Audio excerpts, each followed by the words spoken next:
We were discussing the publication of Prince Harry's highly anticipated memoir, Spare. I won't pick it up again. Which was released today. And to share their views on the revelations, we're joined now by Vanessa Feltz and King Charles's former Communications Secretary, Christina Kyriakou. Welcome. Welcome. I mean, it's made the Crown look like the Flintstones, hasn't it?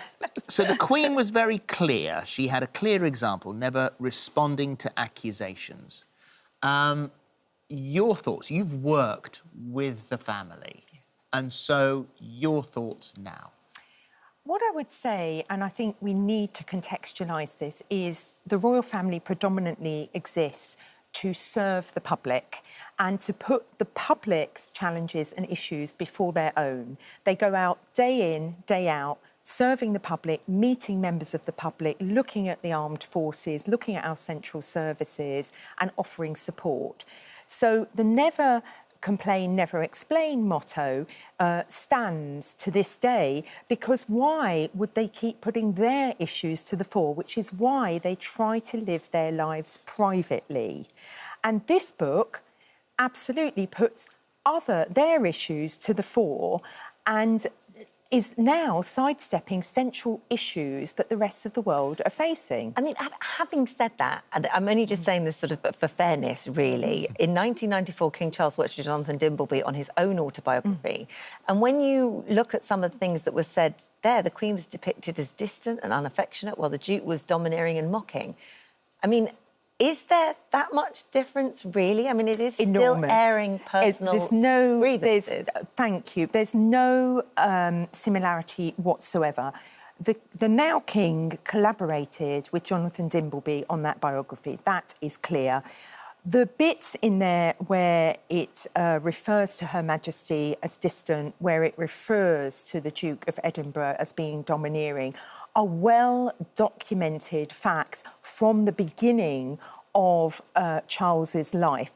When his mother acceded to the throne, he was basically a toddler, and what is well documented is basically the Queen Mother looked after him, and his adoration of the Queen Mother was because his own mother had to spend months and months and months overseas. The travel that we know now was not available. He was left on his own without mother or father for months. The Duke of Edinburgh subsequently felt he needed toughening up and to go to quite tough boarding schools. So what is in the Dimbleby documentary is actual fact. It's not displaying personal conversations. There's nothing in there disregarding or disrespecting any other members of the royal family at all. So on one hand, I absolutely understand that Charles put a book out there, but I don't see that anyone can draw any parallels. Okay. Well, I'm not sure about that. I think one of the conclusions that one could have drawn from Princess Diana's collaboration with Andrew Morton, or Prince Charles, the then Prince Charles, now King's, a collaboration with Jonathan Dimbleby, was that they were both terrible ideas, because all the things that people had wondered and surmised, you know, had the late Princess Diana had an affair, had Prince Charles actually been seeing Camilla while married to Diana, and all of these things were clarified and cleared up. But of course, instead of laying these issues to rest, forever they were enshrined in statute and you know, revealed as the truth by the people involved. So it was a very debatable thing about whether this was a good idea or a bad idea. When Diana said there were 3 of us in this marriage, of course, no one's ever forgotten the phrase, including me. I've just said it again. Yeah. You know, and also the Prince Andrew interview with Emily Maitlis. You know, everybody knows that was the most spectacular own goal we've ever seen. Even the documentary about the royal family, made, as anybody who watches The Crown knows, at the Duke of Edinburgh's behest, was deemed to be such a terrible mistake that the Queen made sure nobody could ever see it again in this country. So there is precedent for doing this, but does it ever work? Does it ever achieve what the people doing it hope it will? But there's no question that there are areas of this which are damaging. You've said, Vanessa, you want to read I've seen the headline, now I want to read the passage, so I want to be able to put it in context. I've done that with some of his other stuff, and you think, not quite the headline, but it's better if you read the whole thing and put it into context. According to The Telegraph, the royal family's lawyers yesterday asked the American broadcaster ABC to hand over an interview with Prince Harry on Good Morning America. He expressed concerns for royal children growing up in the institution. This is, you know, I'm assuming that this is true. The lawyers said they needed to consider exactly what was said. A lot of things have been said. It may have caught them on the back foot. They'll be watching very closely. But when it comes to personal members of that family, your views on what he said about Camilla? I don't think it helps anyone to put in personal attacks to any immediate family member, especially when you have professed that you have had to surmount mental health issues and you are also, on the other hand, professing that you want a reconciliation. How can it be to anyone's benefit, his children's, Harry's children's, anybody else's benefit, to be displaying absolute private moments? And realistically, when you put those private moments into context, whether it's bridesmaids moments, lip gloss moments, these are minor skirmishes that any family may encounter. The words that he said about the Queen Consort, Camilla, he immediately tried to retract yesterday afternoon in an interview in America. He said, oh, she is really hardworking, she's a nice lady. You know, again, with so many of Prince Harry's comments, he puts them out there and then immediately retracts them when he sees the media reaction. It looks like he says he didn't want them to get married, and then later he wishes them well and he's glad his father's happy. So it's like shouting out for the headlines, I don't like you, I don't like you, I don't like you, or I didn't like you, I didn't like you, I didn't like you, but now I do and you're absolutely lovely. Yes, but the damage is done back there. Yes, it's very naive. And I just wonder at the state of his mental health at the moment, because he does seem to be flailing around and retracting things and almost looking at the very media that he dislikes to see what their reaction is, and then he'll come in with a little bit more, which is why the strategy at the moment of no response by the palace is almost certainly a very, very strong strategy, because they'll be shot down. In that interview that we saw, he said he's never been in a better place, he's never been happy, so I think he would absolutely refute that his mental health is in any danger. He looked so miserable, didn't he? Whatsoever. Do you think so? I do. I think he looked thoroughly miserable. I think he looked as if he knew that he was doing harm with every word he said, but somehow felt that he had to do it and proceed with it, but wasn't comfortable, just as none of us would be comfortable. So however deeply we resent our editors. Do it? I mean, it's really interesting, isn't it, to try and work out what his motivation is. Some people say money. I think that's too simple. I think it must be much more than that. I think lots of people in the public eye, and hardly anyone in the universe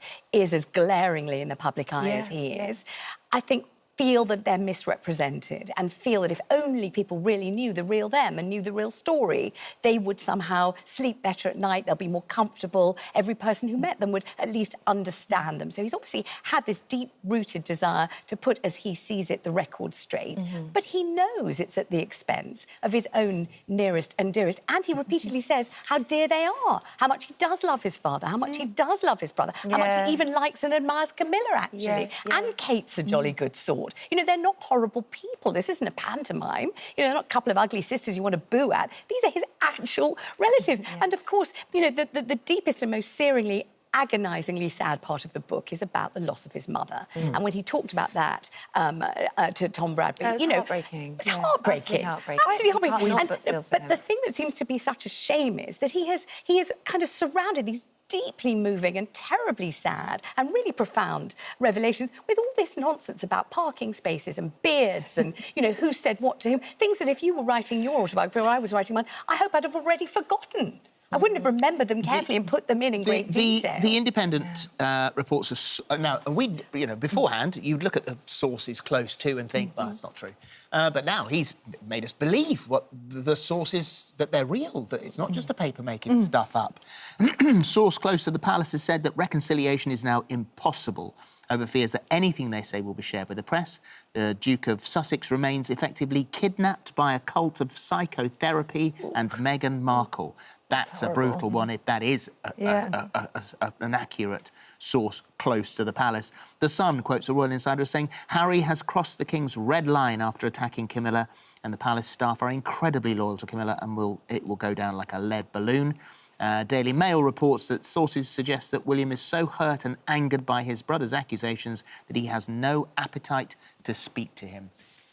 I think it's important, Philip and Holly, to distinguish between a royal source and a member of the royal family.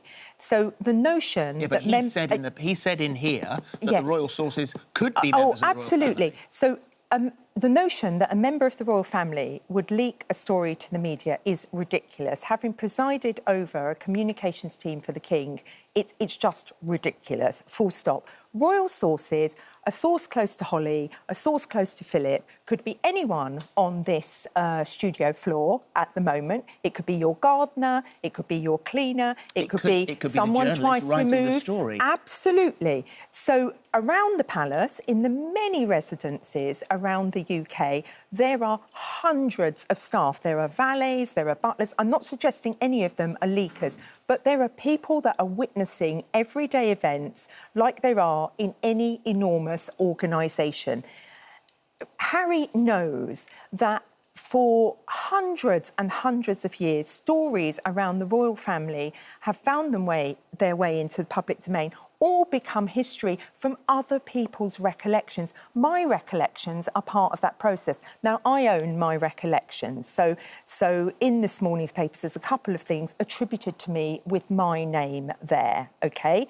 Other people who don't hold such a strong position within the household may choose to say something off the record, behind the scenes, whatever. It is not royal family members. I have never, in my experience, seen a member of the royal family rush into the communications team and say, now, will you get a story out about this? I'm not happy with the amount of attention William is receiving. Make sure that this is front page news. The notion of that, when literally Princess Anne, Charles, Camilla, the Wessexes, the Prince and Princess of Wales, every single day they are thinking about the work that they do, their next activity, their next engagement with the public. They are not thinking about what is written in the media about them. Thank you. I have to leave it there, sadly. Yeah, I know. So much Thank to you. talk about. So much. Thank you both. Thank you very much. Right, come in.